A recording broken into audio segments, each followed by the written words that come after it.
పొట్టని second brain అంటారండి. So చెప్పాను కదా, మన ఎమోషన్స్ పొట్టకి చాలా కనెక్షన్స్ ఉన్నాయి.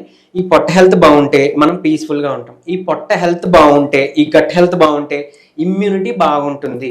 గట్ హెల్త్ బాగోకపోతే క్యాన్సర్స్ వస్తాయి, డయాబెటీస్ వస్తుంది, ఒబెసిటీ వస్తుంది, బ్రెయిన్ డ్యామేజ్ అవుతుంది, ఈవెన్ హార్ట్ అటాక్స్ కూడా రావడానికి గట్ హెల్త్ బాగోకపోతే కూడా one of the reason most. So చాలా మందికి తెలియదు, హార్ట్ ఫెయిల్యూర్స్ కూడా గట్ హెల్త్ బాగోకపోతే హార్ట్ ఫెయిల్యూర్స్ కూడా అయ్యే అవకాశాలు ఉన్నాయి. సో మీరు గమనిస్తే గనక ఎప్పుడైనా జ్వరం వస్తే పూర్వం లంకనం ఉండమని చెప్పేవారు. అంటే ఉపవాసం, అంటే లిటరలీ మొత్తం తినడం మానేమని కాదు, అన్నం కానీ లేకపోతే ఈ టిఫిన్స్ అట్లా పెట్టకుండా కొంచెం semi liquid food, semi solid food పెట్టేవారు. సో లైక్ జావలు ఇస్తూనో, సూప్స్ ఇస్తూనో, vegetable soup, like non veg ఏదో అలా ఇస్తూ ఉంటే 2 days వాళ్ళకి జ్వరం తగ్గిపోయేది. జస్ట్ రెస్ట్ అంతే, పడుకునే వాళ్ళు. ఏదో టాబ్లెట్ తెచ్చుకొని మళ్ళాగా డోలో 650 పారాసెటమాల్ మింగేసి కాకుండా న్యాచురల్గా వాళ్ళు తగ్గించుకునేవారు. చలవకి చక్కగా గెంజి తాగేవారు, ఫీవర్ బయటకు వచ్చేసేది. వారు ఏ ఫ్లూ అయినా సరే అప్పట్లో ఈ బ్యాక్టీరియాలు, వైరల్ ఇవన్నీ వాళ్ళకి తెలియదు, బట్ న్యాచురల్గానే క్యూర్ చేసుకునేవాళ్ళు.